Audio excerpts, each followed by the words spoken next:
everybody. Thank you very much. Very, very happy to be here. Very, very happy to represent Long Island Ducks and have an opportunity to talk to you guys this morning. But before I start, how about one more really, really, really, really loud of applause for our winner, who wrote a beautiful essay.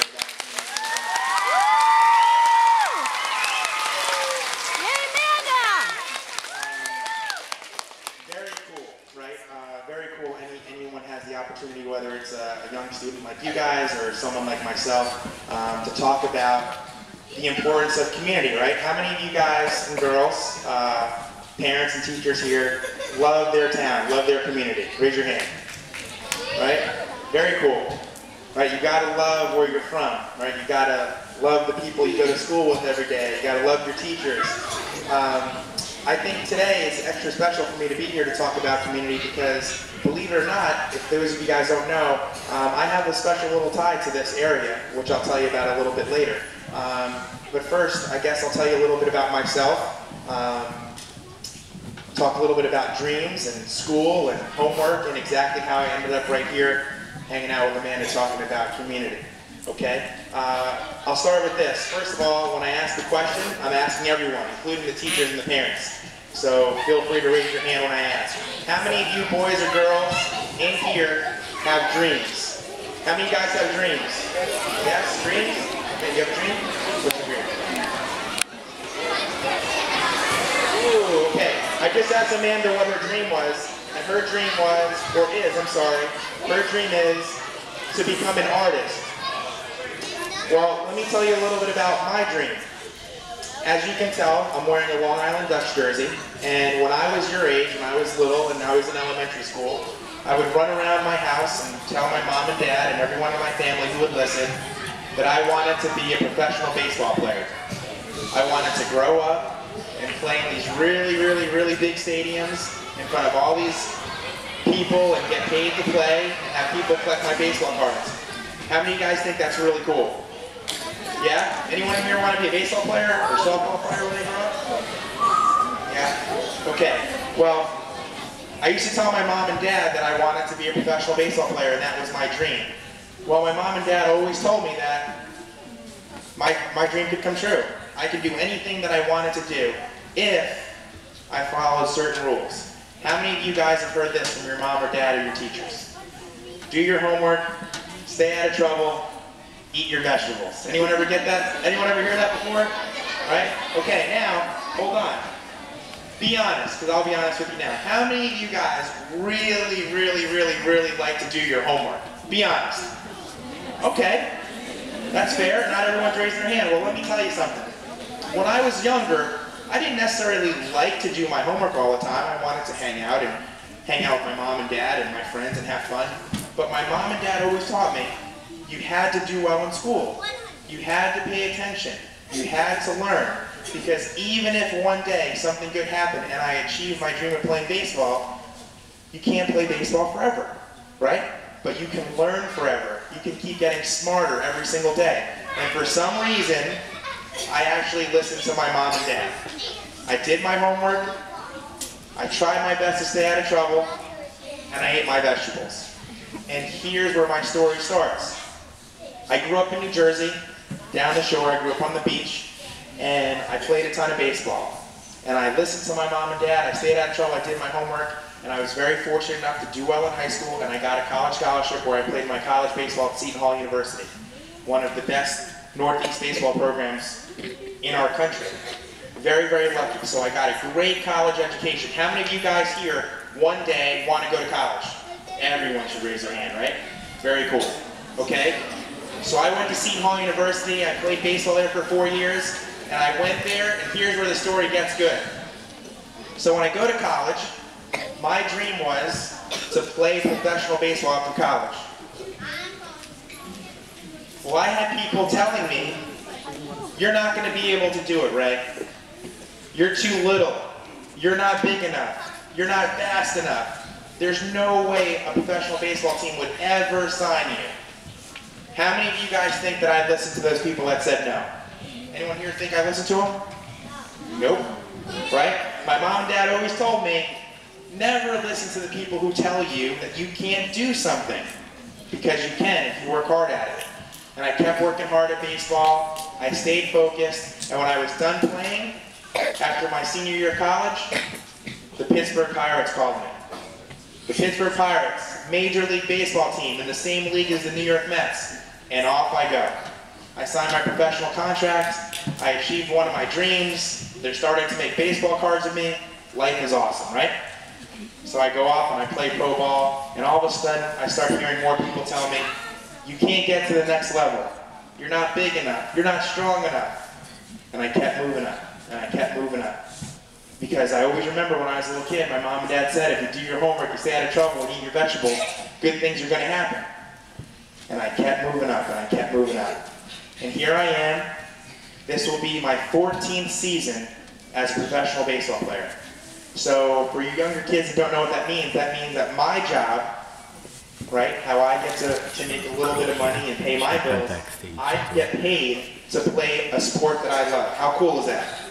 Right, isn't that amazing? Right? And there's not a day that I don't feel extremely grateful for that. How many of you boys and girls in here, moms and dads, teachers, have ever been to a Long Island Ducks game? Raise your hand. That's awesome. That's cool. See, I like that. Everyone in here has been there. Okay? So think about my job, guys. I get to play baseball in front of people like you in this big, beautiful stadium. Pretty awesome. Okay? Well, here's a little bit more about my story so you guys can really learn about doing your homework and staying out of trouble and eating your vegetables. Well, I'm with the Pittsburgh Pirates, and the dream is to get to the major leagues. Right? That's the ultimate dream. To play against the best players in the world. To play against the guys that you see on TV. So here's where it gets good. Are you ready? How many of you guys in here, guys and girls, are Mets fans? Raise your hand. Okay? Mets fans. Okay, to make you Mets fans happy, this is why I think I get along with a lot of people most times, right? Is I can tell two good sides of the baseball story. For those of you guys that are Mets fans, in 2006, I got to wear a Major League New York Mets uniform when I was signed by the New York Mets in spring of 2006. Very, very cool moment for me. So I'm down there, I'm in St. Lucie, I'm playing with David Wright and Jose Reyes, the whole 9 yards. Pretty awesome, right? So I was a New York Met to make you New York Met fans happy. For you Yankee fans, let's go back to a good story, okay? You guys remember what I just said a couple minutes ago about listening to your teachers and your mom and dad when they say, you can be anything that you want if you believe in yourself and you do your homework and you stay out of trouble and eat your vegetables? Well, my mom and dad were right about that. Because for all the people that told me I was too little and too skinny and not fast enough, well, a few years ago, when I was with the Pittsburgh Pirates, not only did I play professional baseball, but I got to the major leagues in spring training and played against the greatest team in the history of sports. Someone tell me what team that is. Anyone know? What team is that? The greatest team in the history of sports, the Long Island Ducks. I love this guy. We got to sign him. Okay, the second greatest team in the history of sports is the New York Yankees. Right? So, here I am. All right, so listen. I know sometimes it's different when you hear it from someone other than your teachers and your parents. So here I am. I'm in the major leagues. I'm playing against the New York Yankees, all because I did my homework, stayed out of trouble, ate my vegetables, right? Pretty much, and a lot of hard work. So here I am, I'm playing against the Yankees in a sold-out stadium in spring training, 25,000 people, and I'm not starting. You know, I'm one of the guys on the bench.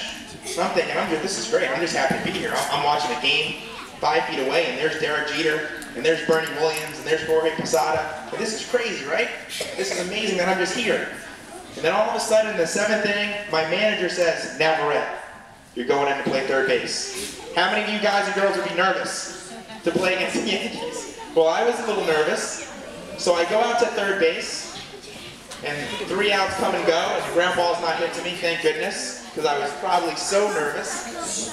And I'm thinking to myself, how cool that I actually got in a game against the Yankees. But it looks like I'm not going to get a chance to hit. And the 8th inning comes, the 9th inning comes, and in the 9th inning, I see someone run out of the bullpen. And I'm thinking to myself, this is unbelievable. The greatest closer, the greatest relief pitcher in the history of baseball, coming out of the bullpen to pitch against the Pittsburgh Pirates, my team. Anyone know who that pitcher is? Raise your hand. Who knows? You know? Who's the pitcher? Mariano Rivera, right? So I'm sitting there, and I'm thinking I'm the luckiest guy in the world. I just played defense. I'm probably not going to hit, but this is amazing. Well, I'm going to bat fourth. I'm going to bat fourth this inning, and everyone knows Mariano Rivera never gives up a hit. He's the greatest pitcher ever. So there's only 3 outs, right, in a half of an inning, so I'm not going to hit. The first batter comes up, he strikes him out. The second batter comes up, he strikes him out. And I'm sitting on the on-deck circle saying to myself, wow, one batter away to have an opportunity to hit against him. He throws the first pitch, strike 1. He throws the second pitch, strike 2, and I'm thinking, wow, how cool it would have been to hit against Mariano Rivera. And he throws the third pitch. And my teammate swings, and he hits the ball. And his bat blows up in a million pieces, and the ball bloops over Mariano's head, right in front of Derek Jeter and Alfonso Soriano at the time. Boom. Small little hit that doesn't roll anymore. All of a sudden I hear, now batting, number 93, Ray Navarette. So here I am, the little kid from the Jersey Shore who was told the whole time that you're too little, you're too skinny, you're not big enough, and you'll never play a day of professional baseball. I'm walking up to the plate against the greatest pitcher, the greatest relief pitcher in baseball history. Now, how many of you guys think that's a pretty cool story? Okay, now I'm going to ask you this. Be honest, how many of you guys think Mariano Rivera struck me out? Be honest. You guys raise your hand if you think he struck me out. Parents and teachers, you can be honest. Yes. You guys think he struck me out? All right, I get it. He's the greatest and I'm not. Okay. I can't lie, right? I can't lie to you guys, right? I can't lie. Well, I can't say that I got a hit, but I will tell you this. Mariano Rivera makes a lot of money, right? We all know that. Mariano Rivera earned every dollar that he made that day against me. I took him to a full count, fouled off 2 pitches, and even though I didn't get a hit, if you guys ever watch the video, for a split second, I made Mariano Rivera's head turn back real quick, and I flew out to the warning track. Just missed the home run by about 10 feet. So for the rest of my life, I get to tell everybody that because I did my homework, I stayed out of trouble, and I ate some vegetables, that the greatest pitcher, relief pitcher in baseball history did not strike me out. So that's my Major League Yankee story. But my real favorite story is this. As you can see, I'm wearing a Long Island Ducks jersey. Long Island's most popular, and I don't care what anyone says, Long Island's best team that they've ever had, right? I've been here for 7 years. I've been very fortunate to become a part of the community, very lucky that the Ducks asked me to play second base for them for the past 7 years. I've won a lot of games, I've hit a lot of home runs, I've struck out a lot, I've made a lot of mistakes, and this is how I'm going to end my story today for Amanda and for you guys. Remember when I asked all of you if you believe in dreams? Right, let me see that, let me see your hands again. Who in here believes in dreams? Right, you got to have a dream, even at a young age, right? Mine was to play baseball. Maybe yours is to be a teacher.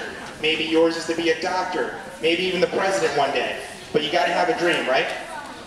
Well, my dream when I got to Long Island was I wanted to be one of their greatest players in history.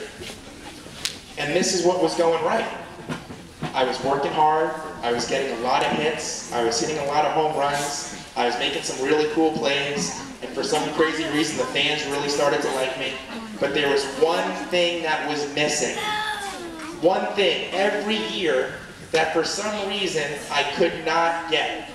Every year the media would give me an award. Every year someone would say, hey Ray, go enjoy yourself at the All-Star game. Really cool stuff, right? But all individual awards. Oh, yeah. There was one thing that I wanted. What does every pro athlete want at the end of the season? Does anyone know the answer? What is it? Put your green. What does every team want at the end of the season? Put 4. Wait, can I just put 4 there? You said it? Yeah, I'm sorry. What were you going to say? The World Series or the Super Bowl, right? The championship. Every team wants to win that trophy at the end, right? So they can celebrate it, hold it up in the sky, and then those players forever can be called champions, right? So here I am, I'm in Long Island, and kids like you and parents and teachers are coming to the stadium and saying, the Ducks are great, and Ray is great. but we can't win a championship. And here's how I'm going to end my story today, with my favorite word.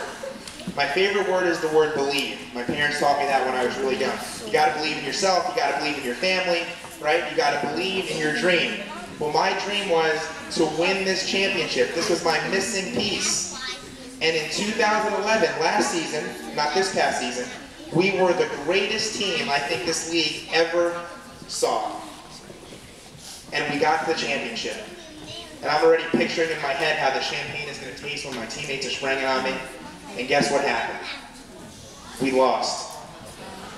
And I was heartbroken, right? All the Ducks guys, they saw it in my eyes. I've never been so sad like I was when we lost that championship in 2011. And I went home, my parents saw that I was sad, my friends knew I was sad, and I promised myself that I was going to work even harder.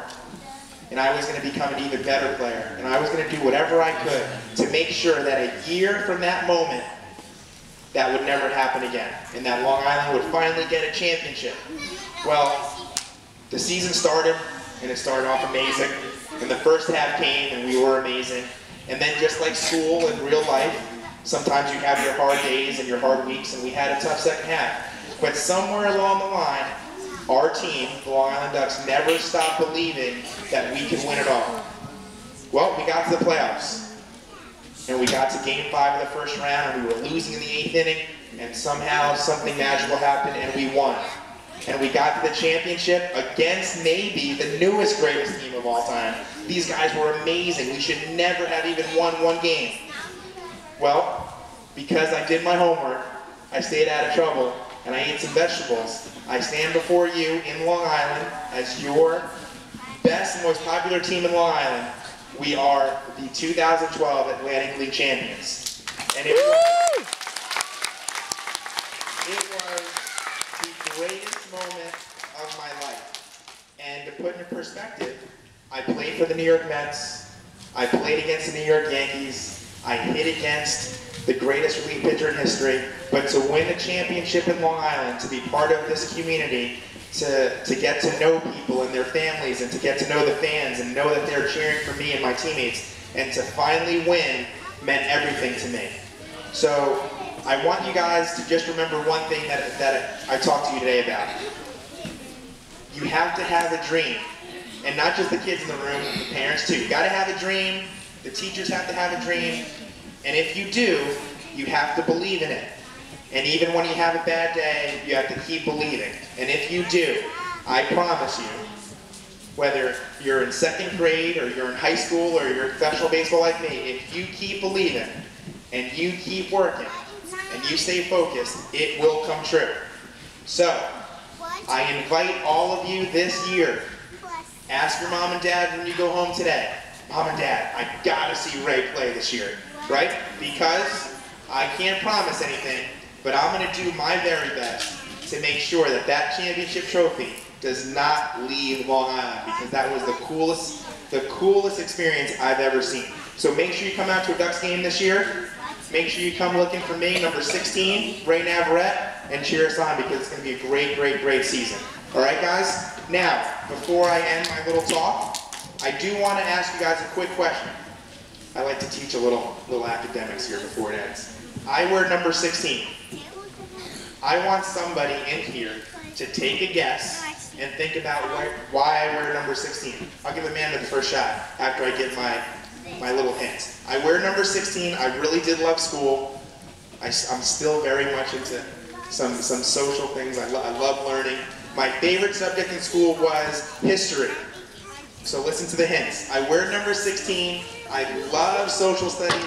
I loved history, and I'm definitely a big fan of our country. Someone raise their hand if they think they know the answer, why I wear number 16. Wow, well, that's close. Because I was 16 when I was playing. Yes, I wear 16 every game. Does anyone know why? I love history. I'm a big fan of the United States. Why do I wear 16? Because it's Abraham Lincoln. Because of? Say it louder. Abraham Lincoln. I wear number 16 for my favorite president in history, Abraham Lincoln. Now, really quick. I like to be friends with so I want to invite you to some place that I am part of the community in. Believe it or not, my teammate, my hitting coach and I, we started a business last year right around the corner, and it's funny. I want to ask his name. What's your name? Joseph Hodges. Joseph? Okay, Joseph knew the right answer, number one. And Joseph, stand up for me. He's also wearing one of the coolest t-shirts I know. Okay, look at him. His t-shirt says Cage 16, right? Named after Abraham Lincoln or me. If any of you guys are baseball and softball fans, come visit me and my teammate Lou Ford. We have a baseball and softball place in Bayshore. And we named it after number 16, Abraham Lincoln. All right, guys, so real quick, one more time, please, a very, very, very, very big round of applause for Amanda for an amazing